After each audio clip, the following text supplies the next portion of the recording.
Hello everyone, welcome to my channel. In today's video, I try to cover financial statement. The financial statements are definitely a company's financial records. With the help of that, investors, bankers, government agencies, accountants सभी company की financial strength financial weaknesses के बारे में easily identify कर सकते हैं. This topic is very useful for CIB, GIB as well as every kind of bank promotion examination, and this topic is generally used by everyday banking also. Please watch this video till end to understand the concept related with financial statement in a very better manner. We will discuss in today's video what are the uses of financial statements for bankers as well as what is the meaning of financial statements. मतलब financial statements को हम क्या कहते हैं या किस तरीके से financial statements एक तरीके का वो statement होता है जो कंपनी की financial wealth, financial health को present करता है. Next is types of financial statements. कितने तरीके के financial statements होते हैं इसको भी हम लोग डिस्कस करेंगे. Then next we will discuss is users of financial statements. मतलब who are the person, who are the entity, who are the undertakings, who is interested in knowing the wealth, the strength and weaknesses of any companies in a financially. Next we will discuss is what all concepts and what all principles the company is being used for preparing every kind of financial statements. Generally चूँकि financial statement company के पूरी overall financial position को present करता है तो definitely there must be some base some proper fixed principle जिसको companies इस्तेमाल करके यूज़ करके ही फाइनेंशियल स्टेटमेंट का प्रिपरेशन करेंगे. We will discuss all these things in a very better manner in today's video. Please watch this video till end to understand the answer of all these fixed questions. First of all, we will discuss what is financial statement. Financial statement is a written record that convey the business activities and the financial performance of the company. Financial statement company के जो भी transactions होते हैं उनका एक written record होता है and with the help of that one can easily identify the financial strength, financial performance of the company. Company की क्या financial performance है, कंपनी किस तरीके से काम कर रही है, कंपनी upward में जा रही है या कंपनी downward में जा रही है, इसको हम easily with the help of with the study of financial statements identify कर सकते हैं. Financial statements are generally audited मतलब rechecked by the government agencies, accountants and firms. ये लोग इसको रीचेक करते हैं, इसको वेरीफाई करते हैं और दे एंश्योर जनरली गवर्नमेंट ये चाहती है कि जो भी कंपनी जिस तरीके से वर्क करी वो उतना टैक्स दे रही है, यानी जितना उसको प्रॉफिट हो रहा है उसके अकॉर्डिंगली कंपनी की साइड से प्रॉपर टैक्स आ रहा है, यानी इसके लिए कंपनी जनरली कंपनीज़ के फाइनेंशियल स्टेटमेंट का गवर्नमेंट रेक्टिफिकेशन करती रहती है. नेक्स्ट वो भी पर्सन कंपनी में इन्वेस्ट करना चाहते हैं, कंपनी में अपना पैसा लगाना चाहता है, वो भी नेचुरली कंपनी के फाइनेंशियल स्ट्रेंथ वीकनेसेस को जानना चाहता है, तो इसके लिए भी वो कंपनी के फाइनेंशियल स्टेटमेंट्स को रीचेक करते हैं, फाइनेंशियल स्टेटमेंट की स्टडी करते हैं. तो ये जो डिफरेंट एंटिटीज़ होती हैं like agencies, government agencies, accountants, forms, ये फाइनेंशियल स्टेटमेंट को रीचेक करते हैं और जनरली इन फाइनेंशियल स्टेटमेंट्स का बहुत सारे individuals like investors, banks, even creditors, debtors also uses this financial statement जिसके बेसिस पे वो अपने आने वाले टाइम में कंपनी से रिलेटेड डिसीजंस को ईजिली ले सकें. तो फाइनेंशियल स्टेटमेंट जनरली एक तरीके का रिटन रिकॉर्ड होता है. That record convey the full detail about the financial performance of the country in the particular fixed period of time.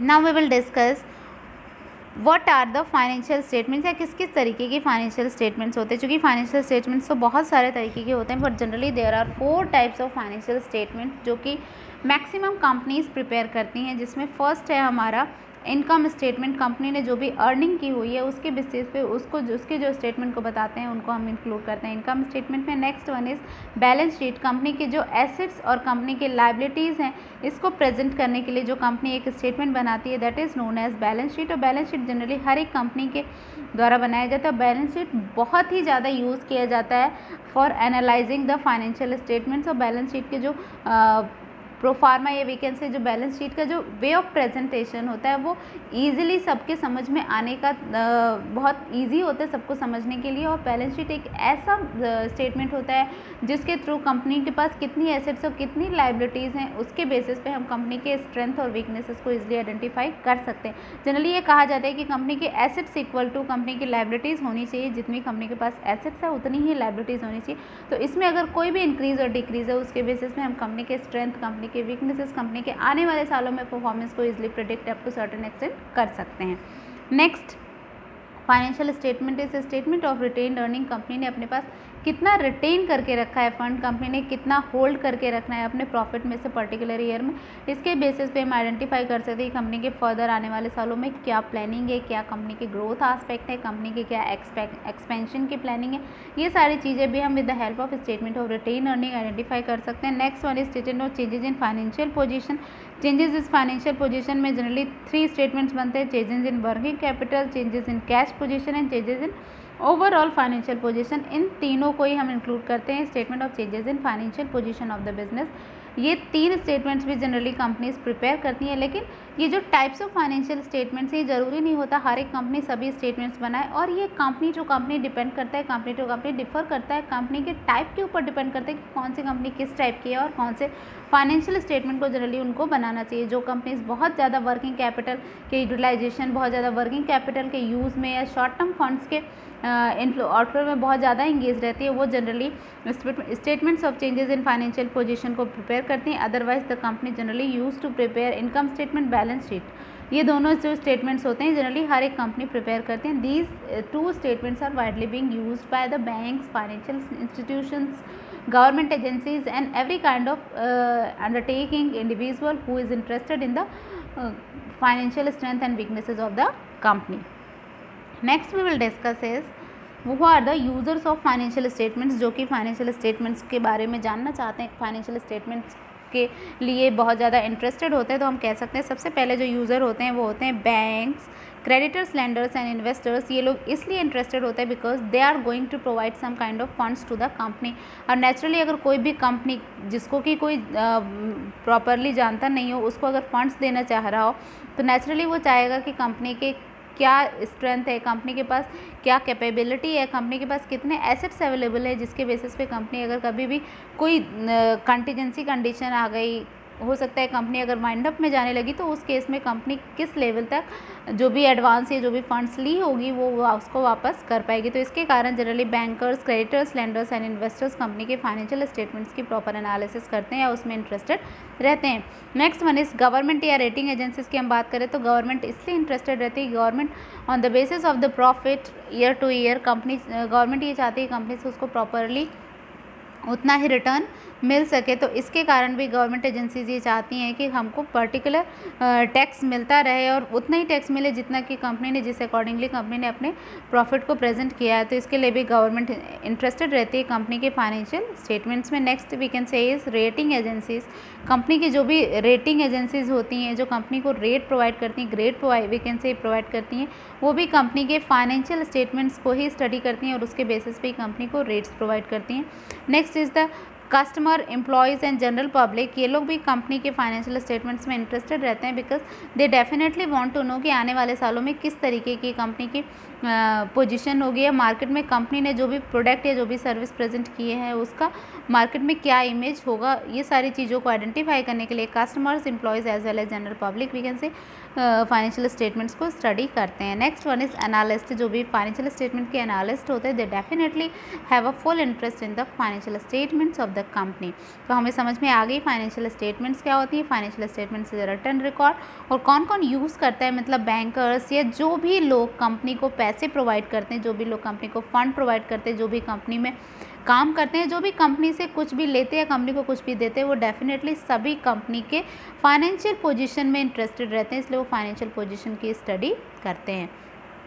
Next one is concept used in preparing financial statements. Financial statements को बनाने में कौन कौन से concepts companies prepare use करती हैं, इस्तेमाल करती हैं।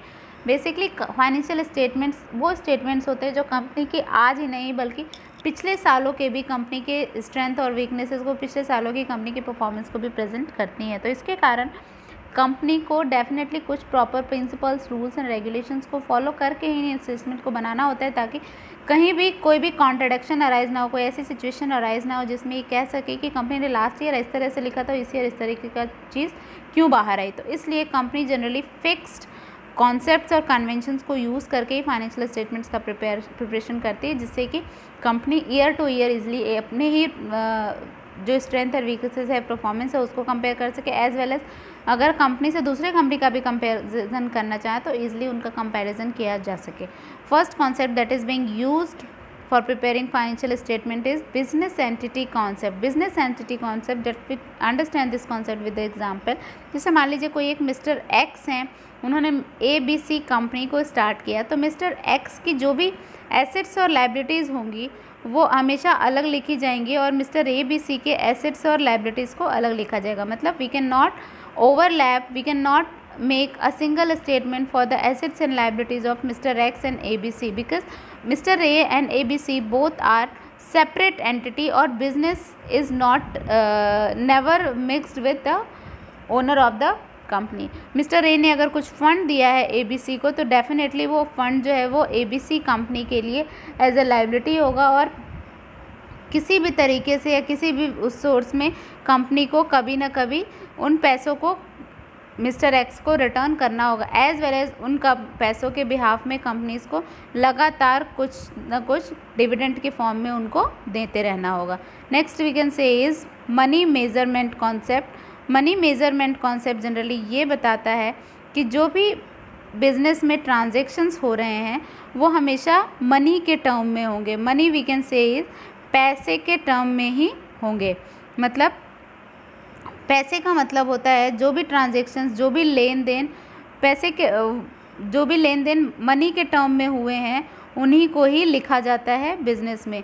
कोई भी ऐसा ट्रांजैक्शंस जो इमोशंस, जो किसी के भी सेंटिमेंट से इंक्रीज़ और डिक्रीज़ हुआ है, उसको हम कहीं पे भी फाइनेंशियल स्टेटमेंट में प्लेस नहीं देते। मतलब in financial statements we can write only those things that we write in the form of money. Money में जो भी चीज़ों को हम लिख सकते हैं या कन्वर्ट कर सकते हैं उन्हीं को ही हम फाइनेंशियल स्टेटमेंट में लिखते हैं। जैसे हम एग्जांपल लेते हैं, कोई भी, जैसे हमारी कंपनी थी, हमारे मिस्टर एक्स ओनर थे, अगर मिस्टर एक्स की ने कभी कंपनी को, ABC कंपनी को छोड़ दिया, तो इट मे बी पॉसिबल कि मिस्टर एक्स की इमेज के कारण ABC कंपनी बहुत अच्छा काम कर रही थी और उनके छोड़ने से सडनली ABC कंपनी के प्रॉफिट में डिक्रीज़ हुआ। लेकिन हम इस चीज़ को कहीं पे भी फाइनेंशियल स्टेटमेंट में नहीं लिख सकते, because this emotion, this position is not converted in the form of money.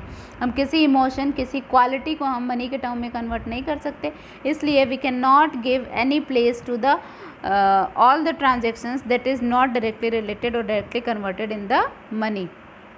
Next one is cost concept. Cost concept generally ये बताता है कि हम जो भी बिज़नेस में लिखेंगे वो हमारा उसी अमाउंट पे होगा जिस अमाउंट पे बिज़नेस ने उसको एक्वायर किया है। Just we take an example, जैसे मान लीजिए बिज़नेस ने किसी एसेट्स को ख़रीदा है, किसी लैंड को ख़रीदा, अगर वो लैंड कंपनी ने जिस अमाउंट पे, जिस पैसे में ख़रीदा है, कंपनी हर ईयर के अपने फाइनेंशियल स्टेटमेंट्स में अपने एसेट्स और अपने लाइबिलिटीज़ में हमेशा अपने संपत्ति में उस जो लैंड की परचेज़ होगी उसका कॉस्ट अमाउंट ही दिखाएगी, उसका कभी भी वो अमाउंट नहीं दिखाएगी जो अमाउंट आज के रेट में मार्केट में प्रिवेल कर रहा है। This is known as cost concept. Next one is going concern concept. Going concern concept मतलब बिज़नेस हमेशा चलता रहता है। बिज़नेस कभी भी बिज़नेस के ओनर, बिज़नेस के डायरेक्टर्स के इंक्रीज़ डिक्रीज़, छोड़ने या डेथ होने के ऊपर कभी भी डिपेंड नहीं करता। Business is ever work continuously and it will not stop with the owner, director और we can say any one related with the company. जैसे हमने देखा कि मिस्टर एक्स ने अगर बिज़नेस छोड़ दिया ABC, तो मे बी पॉसिबल कि किसी पर्टिकुलर पीरियड ऑफ टाइम में ABC कंपनी का प्रॉफिट डिक्रीज़ हुआ हो, लेकिन उसके बाद भी बिज़नेस लगातार चलता रहेगा। बिज़नेस मिस्टर एक्स के छोड़ने के साथ ही बिज़नेस बंद नहीं होगा। मे बी पॉसिबल कोई दूसरे आ जाएंगे, वो बिज़नेस के डायरेक्टर, बिज़नेस के ओनर बनेंगे और उसके बाद से ABC की पूरी होलसेल रिस्पॉन्सिबिलिटी उनके ऊपर आ जाएगी। Next one is dual aspect concept. Dual aspect concept ये बताता है कि अगर कंपनी में कुछ भी आएगा तो कंपनी से डेफिनेटली कुछ भी जाएगा। जैसे भी टेक एन एग्जांपल, जैसे मान लीजिए कंपनी में रॉ मटेरियल आया, तो कंपनी में रॉ मटेरियल आया तो in return of those raw materials company को डेफिनेटली किसी को फंड देना होगा, तो हमको कैश अकाउंट को कहीं ना कहीं से डेबिट करना होगा, तभी हम रॉ मटेरियल को अपने कंपनी में इन कर सकते हैं। मतलब we have to decrease our cash amount with the same amount जिस अमाउंट से हमारा रॉ मटेरियल हमारे बिजनेस में आया है। तो कंपनी हमेशा दो एस्पेक्ट को फेवर करती है, मतलब in and out. If something is in the company then definitely there must be out related with the same amount, equal amount से कंपनी में आउट भी डेफिनेटली होगा। Next we can concept is realisation concept. Realisation concept says that कि company में जब तक transactions complete ना हो जाए तब तक हम उसको बिजनेस फाइनेंशियल स्टेटमेंट्स में प्रेजेंट नहीं कर सकते। जब भी हमारा ट्रांजेक्शन डन होगा, ट्रांजेक्शन फाइनली रियलाइज होएगा, then only we will include the particular amount in our books of accounts. अब इसको भी हम एक एग्जांपल से समझते हैं। Just we take an example, जैसे नॉर्मली हम किसी से कुछ सामान लेने के लिए किसी को ऑर्डर देते हैं, तो ऑर्डर देते के टाइम में कुछ पैसा उनको हम एडवांस में देते हैं। जैसे मान लीजिए किसी भी हमारी ABC कंपनी को अगर रॉ मटेरियल चाहिए, तो ABC कंपनी ने किसी के एक रॉ मटेरियल सप्लायर है उनको कुछ पैसे एडवांस में दे दिए। तो जो पैसे एडवांस में दे दिए उन पैसों को कभी भी ABC कंपनी अपने अकाउंट में नहीं दिखाएगी। ABC कंपनी उन पैसों को इस तरीके से प्रेजेंट करेगी, जब तक कि वो गुड्स वापस से रियलाइज़ नहीं हो जाएंगे तब तक कि उसको हम अकाउंट्स में कम्प्लीटली नहीं दिखा सकते। मतलब we have to write all the transactions after completion of transaction in a proper format, जिस फॉर्मेट में उस ट्रांजेक्शन को एक्चुअली में कंप्लीट होना चाहिए। जैसे कि गुड्स हमारे पास आ गया और उसका फुल पेमेंट हो गया, then only we have to show those amount in the our books of account या अपने फाइनेंशियल स्टेटमेंट्स में। Next is accounting period concept. Accounting period concept ये कहता है कि हर एक अकाउंटिंग ट्रांजेक्शन से हर एक फाइनेंशियल स्टेटमेंट एक पर्टिकुलर फिक्स्ड पीरियड के लिए होना चाहिए। ऐसा नहीं है कि वो लगातार चलता रहेगा as the business is going on. Accounting जो भी हमारे स्टेटमेंट्स होते हैं, we can say financial statements होते हैं, वो generally fix period of time के लिए होते हैं, क्योंकि जो वो स्टेटमेंट्स होंगे वो उतने पीरियड ऑफ टाइम में कंपनी ने जो भी अपनी एक्टिविटीज़ की, उन एक्टिविटीज़ से कंपनी को क्या आउटकम आया उसको ही आइडेंटिफाई करने के लिए बनाए जाते हैं। इसलिए हम कह सकते हैं कि financial statements are generally prepared for a fix period of time. ये फिक्स पीरियड जनरली हम कह सकते हैं 1 ईयर का होता है, मतलब कोई भी कंपनी अपना अकाउंटिंग पीरियड 1 ईयर का रखती है। Next is accounting conventions of consistency, disclosure and conservation. Generally financial statements में कंपनी ये ट्राई करती है कि मैक्सिमम टू मैक्सिमम जो भी ट्रांजेक्शन्स हो रहे हैं उन ट्रांजेक्शन्स का फुल डिस्क्लोजर, मतलब जितने भी फाइनेंशियल जितने भी लेन देन हो रहे हैं जिसको भी हम कंपनी मनी में कन्वर्ट कर सकते हैं, उन ज़्यादा से ज़्यादा ट्रांजेक्शन्स को अपने फाइनेंशियल स्टेटमेंट्स में लिख दे। चूँकि फाइनेंशियल स्टेटमेंट्स के बेसिस पे company itself also try to identify कि कंपनी किस तरीके का काम करे, कंपनी को आगे आने वाले सालों में क्या चेंजेस लाने हैं जिससे कंपनी अपने पोजीशन को प्रॉफिटेबली कन्वर्ट कर सके। तो इसके लिए कंपनी अपने मैक्सिमम ट्रांजेक्शन्स को फाइनेंशियल स्टेटमेंट्स में इंक्लूड करती है, ताकि कंपनी एक्चुअल या रियल हम कह सकते हैं कि फाइनेंशियल स्ट्रेंथ और वीकनेसेस निकल करके बाहर आए। This is known as full disclosure. And conservatism says that कि कंपनी एक बार जो मेथड जो तरीका बना ली या जो मेथड को जो टेक्निक को अडॉप्ट कर ली for preparing the financial statements, उन सेम तरीके को कंपनी बार बार अडॉप्ट करे, ताकि कंपनी के जो भी ट्रांजेक्शन्स हो रहे हैं या जो भी कंपनी रिकॉर्ड कर रही है वो सेम मैनर में रिकॉर्ड हो, उस जैसा कि लास्ट ईयर रिकॉर्ड हुआ, जिससे कि कंपनी के लिए भी इजी होगा लास्ट ईयर से इस ईयर के परफॉर्मेंस को कंपेयर करने में, एज वेल एज जो भी आउटसाइडर्स हैं वो भी अगर कुछ भी कंपनी के प्रीवियस ईयर और इस ईयर के स्टेटमेंट्स को देखें तो they also find it easy to understand both the transactions and they can easily compare the transactions, the amount in a very better manner। तो ये सारे कुछ कंपनीज़ को we can say principles, concepts या conventions होते हैं जो कि फॉलो करने होते हैं for preparing financial statements of the company. तो आज की वीडियो में हम लोगों ने डिस्कस किया कि फाइनेंशियल स्टेटमेंट्स क्या होते हैं, who all are financial statements user, what are the types of financial statements, how this financial statements become useful, and why this financial statements are being more reliable, किस तरीके से या क्या बेसिक प्रिंसिपल्स को generally companies use करती हैं for preparing this financial statements. Means we are in a position to answer all these questions, like why bankers uses financial statements, what is the meaning of financial statement, types, user as well as concepts used for preparing financial statement. I hope this topic is clear to everyone. If you have any doubt, any query related with this topic, please write in comment. Next video में we will discuss करेंगे कि कौन कौन से financial statements generally banks use करते हैं for analysing the financial statements, analysing the financial position of the company, और इन financial statements का किस तरीके से यूज़ किया जाता है या क्या क्राइटेरिया लेकर के बैंक्स इन फाइनेंशियल स्टेटमेंट्स को यूज़ करते हैं. We will discuss all these things in our next video. Till then take care, good bye, have a nice day, thanks for watching.